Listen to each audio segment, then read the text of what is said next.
여러분 안녕하십니까? 8월 9일 사사건건입니다. 자, 최영일 평론가와 오늘 주요 뉴스로 시작합니다. 자, 안녕하세요. 안녕하세요. 네, 자, 첫 번째 주제는 역시 네, 폭우 소식이죠? 기록적 폭우 피해 속출인데요. 네. 이게 1907년에 기상 관측이 시작된 이래 서울 지역은 사실은 115년 만에 최대 강우량의 비가 내린 겁니다. 네, 115년 만에 네. 최대 강우량. 지역별로 좀 살펴볼까요? 예, 일단은 뭐 서울, 경기 지역의 피해가 아주 컸고요. 많이 왔습니다. 그런데 서울도 지역마다 달라요. 네. 이걸 구별로 보시면 제가 사당동에 사는데 어제 깜짝 놀랐습니다. 야, 주무시기 예. 힘들었겠는데요? 못 잤죠. 네. 특보를 계속 받고요. 주민들이 대피하고 사망자도 나왔습니다. 그런데 이제 이 신대방동을 기준으로 동작구는 오후 3시 기준으로 지금 450mm를 넘겼습니다. 그리고 이제 강남 3구라고 불리는 서초구, 강남구, 그리고 송파구까지가 거의 300mm 후반대에서 400mm를 넘기거나 육박하는 수준이었고요. 그 외에는 또 은평구 같은 경우에는 100mm가 채 안 돼서 네. 서울시 내에서만 한 4배 차이 가까이 강우량의 차이가 났고요. 네. 그 외 경기, 강원 일부, 중부지방의 피해가 컸습니다. 네. 그러니까 남북으로 이 좁은 비구름띠가 움직이면서 네. 지역별로 편차도 아주 크고 네. 좁은 지역에 거의 쏟아붓다시피 비가 맞습니다. 내렸어요. 아주 집중적인 호우가 내린 거고요. 지금 뭐 이 기상청에서도 이것 굉장히 이례적이다. 시간당 뭐 100mm 내외가 쏟아져서 침수 문제 그리고 지금 피해를 보시면은 이게 오전 11시 기준으로 사망자는 8명으로 좀 늘었습니다. 네. 지금 실종자도 걱정입니다. 6분이 있고요. 부상자 9명. 여기다가 이재민이 나왔습니다. 지금 뭐 230가구가 이재민이 되면서 391명이 이재민이 됐고요. 또 긴급 대피한 가정이 269세대가 돼서 399명입니다. 이 중에 뭐 대부분은 또 가정으로 돌아가셨다고 하지만 앞으로 비가 더 오게 된다면 산사태나 집안 침하 위험이 있거든요. 계속 지켜볼 대목입니다. 수해로 사망자가 발생한 게 정말 오랜만인 것 같은데 네. 신림동에서는 반지하에 계시던 네. 일가족 3분이 한꺼번에 맞습니다. 돌아가셨어요. 그러니까 자매와 이제 자녀까지 해서 3명의 모녀 자매가 사망하는 안타까운 일이 있었는데요. 아까 말씀드렸던 뭐 저희 동네에서의 관악구 신림동에서 3분이 반지하에서 침수를 결국은 이제 탈출하지 못하고 사망하신 경우고 사당동에서도 50대 여성이 역시 반지하에서 탈출을 못한 경우가 있고 또는 가로수가 막 무너지고 하니까 이 가로 정비를 하던 공무원이 60대 남성인데 사망했거든요. 이것은 지금 감전으로 추정되고 있어요. 물이 이제 도로에 차오르다 보니까 전신주에서 이제 고압 전류가 흐르게 되면 아주 위험하게 됩니다. 그래서 앞으로도 좀 주의하실 대목이 되겠습니다. 네. 뭔가 땅이 잠겨 있을 때 전신주 주변, 신호등 주변으로 가급적 맞습니다. 접근하지 않으시는 게 안전합니다. 자, 도로 통제, 지하철역 침수 잇따랐는데요. 지금 교통 상황 어떻습니까? 네, 교통 상황은 조금씩 풀리고 있습니다. 사실은 지난 밤에는 동부간선 도로가 아예 이제 이 진입 자체가 통제가 됐다가 오늘 오전 10시 이후에는 동부간선 도로는 오히려 풀렸어요. 그런데 문제는 또 이 노들로 여의도로 연결돼 있죠. 이쪽이 이제 일부 구간들이 통제가 되고 있다가 단방향 통제가 이제 이 적용되기도 하고 풀리기도 하고 그러다 보니까 또 올림픽대로도 일부 구간이 통제되면서 강북 강변로로 차들이 몰렸습니다. 네. 그러니까 오늘 차 몰고 나온 분들은 대란입니다. 대란 그런 상황이고 그리고 이제 그러면 대중교통을 이용하세요 해서 저도 오늘은 차를 다 버리고 대중교통을 각오하고 나왔는데 지하철도 구간 통제가 있었습니다. 예를 들면 뭐 여의도로 오는데 이수역에서 바로 동작을 통해 오면 빠른데 동작역은 오늘 이제 오전엔 거의 통제였다가 오후 2시 이후에 사용이 재개됐고요. 그리고 우리가 이제 아마 9호선 중심으로 많이 이용하시는 급행 열차는 오늘은 아예 다니지 않고 네. 일반 열차만 운행하는데 이것도 구간 통제들이 발생하다 보니까 불편을 겪으신 시민들이 아주 많습니다. 네. 그래서 재난미디어센터 연결해 보겠습니다. 상황별 대처 요령 정리해 드립니다. 자, 김수영 기자, 수도권에는 산사태 위기경보도 발령된 상태인데요. 비가 계속돼서 걱정입니다. 네, 수도권 곳곳에 강한 비가 쏟아지면서 이틀간 누적 강수량이 많은 곳은 400mm를 넘었습니다. 이럴 때 주의해야 할 것 바로 산사태입니다. 산림청은 현재 수도권 전역과 강원도에 산사태 위기경보 경계 단계를 발령했는데요. 지역별로 자세히 살펴보면 서울은 중구와 관악구에 산사태 경보가 내려졌고 경기도에는 광명과 군포, 여주와 부천, 양평에 산사태 경보가 내려졌습니다. 강원도에는 춘천과 평창, 횡성과 원주에 산사태 경보가 내려져 있습니다. 또 서울 남부와 경기도, 강원도, 충남 아산 등 중부지방 37개 시군구에는 산사태 주의보가 내려진 상태입니다. 실제로 도심 곳곳에서 산사태나 토사 유출 피해가 발생하고 있는데요. 어제부터 비가 370mm 넘게 내린 서울 관악구, 청룡산 인근의 오전 모습입니다. 산에서 유출된 토사가 아래 빌라까지 이렇게 흘러내려서 오전에 주민 50여 명이 대피했고 아직 일부 주민들은 주민센터에 머무르고 있습니다. 이처럼 산사태 취약 지역에 계신 주민들은 만일의 상황에 대비해 미리 대피하시는 게 가장 중요합니다. 대피할 때는 2차 피해를 막기 위해 가스나 전기를 반드시 차단해야 합니다. 대피 전에 산사태 위험 징후를 살피는 것도 중요한데요. 경사지에서 돌이 굴러내리고 나무가 평소보다 크게 흔들리면 산사태를 의심해야 합니다. 침수 피해도 주의하셔야겠죠. 어제 밤부터 도로 곳곳에서 이렇게 차량 침수가 잇따랐습니다. 우선 집중호우 때는 차량 운행을 하지 않는 게 좋고요. 특히 침수된 지하차도는 반드시 우회하셔야 합니다. 부득이하게 지나가는 중에 물이 차오른다면 서두르지 말고 천천히 지나가는 게 좋습니다. 급격히 물이 불어나서 차량이 침수된 경우라면 수압 때문에 차문이 열리지 않는 것에 대비해서 창문을 미리 열어두시는 게 좋고요. 시동이 꺼진 경우에는 과감히 차를 버리고 안전한 곳으로 먼저 대피해야 합니다. 수도권에 비가 집중되면서 주로 한강 수계에 이렇게 홍수 경보와 주의보가 내려져 있습니다. 하천, 범람 등으로 인한 피해도 조심하셔야 하는데요. 특히 반지하는 침수되기가 쉽고 수압으로 문이 열리지 않아서 대피하지 못할 수 있는 위험이 큽니다. 지대가 낮은 곳의 주민들은 학교, 마을회관 등 대피소를 미리 확인해 대피해야 합니다. 또 침수됐을 때 보행 가능한 수위는 무릎까지니까 물이 무릎까지 오기 전에 대피해야 합니다. 물이 쏟아지는 계단을 탈출할 때는 운동화 외에 슬리퍼나 구두를 신고 있다면 맨발로 탈출하는 것이 비교적 안전합니다. 지금까지 재난 미디어 센터에서 전해드렸습니다. 네, 김수현 기자였습니다. 자, 좀 더 여기서 살펴보죠. 자, 강남 지역에 비가 많이 내리기도 했습니다만 네네. 피해도 굉장히 컸어요. 맞습니다. 말씀하신 대로 첫 번째 원인은 강남 지역에 특히 비가 많이 왔다. 이게 원인이 되지만 그렇다고 해도 왜 이렇게 배수가 되지 못하고 침수가 높은 수위까지 올라왔는가? 강남의 특성이 있습니다. 지역적으로요. 그러니까 인근 지역에 비해서 강남역 주변이 유독 10m 정도가 낮습니다. 상습 침수 구역이긴 하죠. 상습 저기가. 침수 구역이고요. 네. 이게 항아리형 구조다. 그래서 분지가 형성돼 있는 거죠. 한여거장 차이인 역삼역하고요. 강남역하고 14m 정도 고도 차이가 납니다. 그러니까 사실은 완만한 언덕길, 경사가 져 있는 거죠. 그러니까 이렇게 많은 비가 오면 강남역으로 물은 다 쓸려갈 수밖에 없고 거기에 차오르게 되는 건데 문제는 이제 배수가 잘 돼 있다면 좀 흘려내릴 수 있지 않겠는가. 근데 이거는 고질적인 문제예요. 2015년에도 강남 지역에 이 배수 문제에 대한 대책이 수립이 됐습니다만 문제는 이제 지금까지 써온 방법은 좀 효과가 없었다.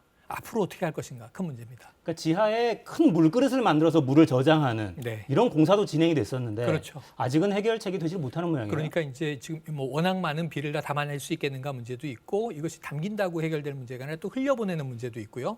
그러다 보니까 워낙 대대적인 치수 사업을 해야 되는데 지금까지는 해결이 어려운 것 같습니다. 네. 자, 앞서서 김수현 기자가 침수됐을 때 유의사항 좀 이야기했는데 네. 좀 더 정리해 주신다면 어떤 그리고 내용을 특히 이제 짚어주시겠어요? 차량 침수가 문제인데요. 어제 강남 일대에서 많은 분들이 차를 버리고 귀가해서 네. 출근길에 그냥 멈춰 있는 차들 때문에 또 체증이 발생했거든요. 그런데 아까 과감히 버려라 이 말이 귀에 쏙 들어왔는데 침수가 돼서 차가 멈추면요 버리고 내리셔야 됩니다. 근데 문제는 그 다음에 주차장에 놔뒀는데 침수된 경우가 있고 운행 중에 침수가 돼서 나온 경우가 있는데 다시 시동을 걸면 큰일 난다. 문제는 차량이 더 파손됩니다. 그래서 나중에 보험 적용 문제도 생길 수 있어요. 자차 보험이 가입돼 있으면 보상도 가능하다고 하는데 문제 시동 거시면 안 되고 차량이 침수가 됐거나 멈추면 견인 조치를 바로 하고 이것은 정비소에서 엔진까지 분해했다가 닦고 재조립해야 되거든요. 그렇지 않으면 문제가 생길 수 있고 천천히 통과할 수 있으면은 빠르게 이제 나오시는 게 제일 좋은데 만약에 이제 우중에 침수 지역을 빠져나오게 되면 브레이크를 좀 자주 밟아서 브레이크 작동을 점검하시라는 단서도 붙어 있습니다. 네. 브레이크 패드가 젖으면 제동력이 떨어진다고 하더군요. 미끄러지죠. 네. 그래서 자꾸 밟아서 브레이크 패드를 말려주시는 것도 네. 중요합니다. 자, 비가 이제 언제까지 어디에 얼마나 더울지 궁금하죠? 다시 재난센터 연결해 보겠습니다. 자, 김은재 기자, 먼저 지금은 어디에 비가 집중되고 있는지 좀 정리해 주시죠.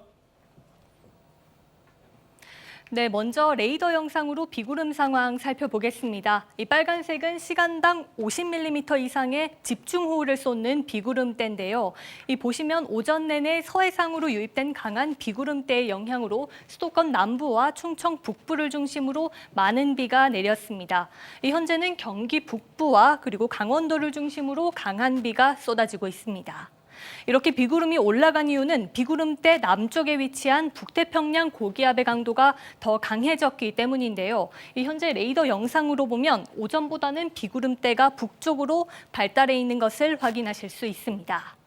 2차 장마가 시작되고 지난 이틀 동안 내린 비의 양은 오늘 오후 4시를 기준으로 서울 동작구에 452mm, 경기도 여주에 419.5mm, 강원도 행성에 276mm 등입니다. 이미 많은 비가 내린 상황에서 내일 아침까지도 주로 수도권과 강원 영서에 시간당 50에서 100mm의 강한 비가 내리는 곳이 집중될 것으로 보입니다. 네, 시간이 가면서 비 내리는 지역이 조금씩 북쪽으로 올라오고 있군요.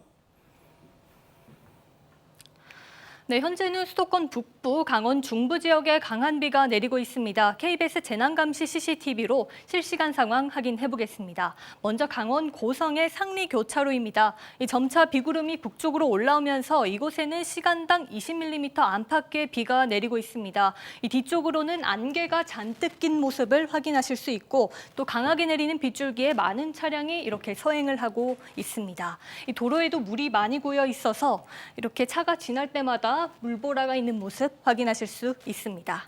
이 빗길에 반드시 감속 운전하셔야겠습니다. 다음은 홍수 경보가 내려진 포천의 영평교입니다. 이 보시면 다리 위 곳곳에 물웅덩이가 이렇게 보여 있고요. 이미 많이 내린 비로 인해 물이 탁하고 또 물살이 빠르게 흐르고 있음을 보실 수 있습니다. 이 밖에도 원주시 문막교, 광주시 경안교, 서울시 대곡교에도 홍수 경보가 내려져 있고요. 이 평창군 평창교, 서울시 중랑교 등 6개 지점에는 홍수주의보가 발효 중입니다. 비가 그쳤더라도 하천 주변으로는 접근을 삼가야 합니다. 네, 전국에 연결된 재난감시 CCTV를 통해서 현장 상황까지 보셨습니다.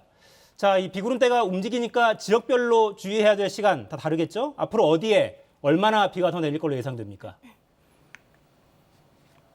네, 일단 모레까지 강한 비구름대는 중부 지역과 중부 지역과 전북 등 남부 지역을 오르내리며 비를 뿌리겠습니다. 이 슈퍼컴퓨터 예측을 보면 일단 오늘은 주로 수도권과 강원 영서에 강한 비를 내리겠는데요. 내일 낮부터는 충청권과 전북 북부 지역에 많은 비를 뿌리겠습니다.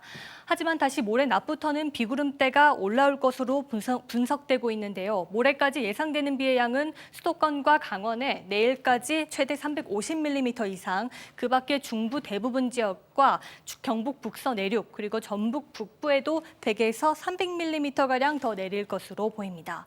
누적되는 비에 침수나 산사태 피해 없도록 철저한 대비가 필요해 보입니다. 또 밤 사이에 비가 강해지는 특징이 있는 만큼 비가 예보된 지역은 취약 시간에도 기상 상황을 주의 깊게 확인하셔야겠습니다. 지금까지 재난미디어센터에서 전해드렸습니다. 네, 김은재 기자였습니다. 자, 들으신 것처럼 오늘도 밤 사이에 비가 강해질 걸로 예보되고 있습니다. 이미 많은 비가 내려서 땅에 물이 잔뜩 머금어져 있죠. 경사지가 무너져 내리는 산사태 위험도 계속 커집니다. KBS에서 실시간으로 재난정보 전해드리니까요. 참고하셔서 피해 입지 않도록 각별히 유의하시기 바랍니다. 자, 지금부터는 그 밖에 오늘 주요 뉴스 살펴보겠습니다.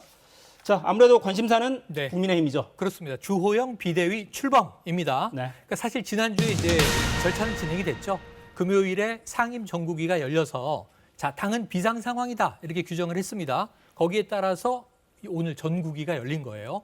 오전에 전국위가 열렸고요. ARS로 의결을 했습니다. 근데 의결한 게 뭐냐면 당헌 당규를 바꾼 거예요. 그동안은 비상대책위원장 임명을 대표나 권한대행만 할 수 있었는데 지금 없죠. 직무대행만 있습니다. 직무대행도 비대위원장을 임명할 수 있다. 바꿨고요. 그럼 비대위원장은 누구냐? 의총이 열렸습니다. 의총에서 주호영 의원 전 원내대표를 추인했고요. 그러면 전국위가 지금 다시 열리고 있습니다. 왜냐하면 의총에서 추인한 이 비대위원장을 최종 의결하는 과정을 거치는 거예요.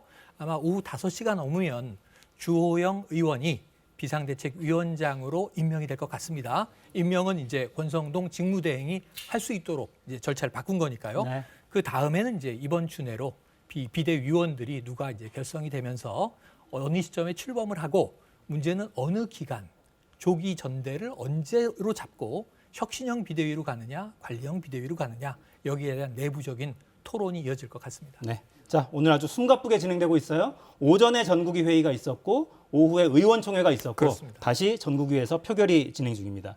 자, 이준석 대표 이제 이대로 진행되면 네. 대표로 돌아오기는 어려워지는데 그렇죠. 법적 대응 방침 분명히 하고 있죠. 사실은 어제 확인된 바로는요. 오늘 저녁이라도 가처분 신청은 내겠다. 그리고 나서 오는 13일 토요일에 입장을 밝히는 기자회견을 하겠다. 근데 사실은 이제 이 친이준석계 일부 최고위원이나 또 내부적인 인사들이 함께 행동을 할 것으로 보여졌지만 예를 들면 박민영 당 대변인이라든가 정미경 최고위원 또는 뭐 한기호 사무총장 모두 다 좀 이탈하고 있는 상황이거든요. 김용태 최고위원도 오늘 별도로 가처분 신청을 낼 예정이었지만 멈추겠다. 2시에 기자회견도 예고했는데 하지 않기로 했어요. 회견도 취소했죠. 예, 그렇다면은 이제 남아있는 것은 이준석 대표 본인의 오늘 혹은 내일 가처분 신청과 토요일에 기자회견을 지켜보면 어떤 이제 기류로 가게 될지, 강대강 충돌을 하게 될지, 비대위에 대해서 아니면 출구 전략을 구사할지 알 수 있을 것 같습니다. 네.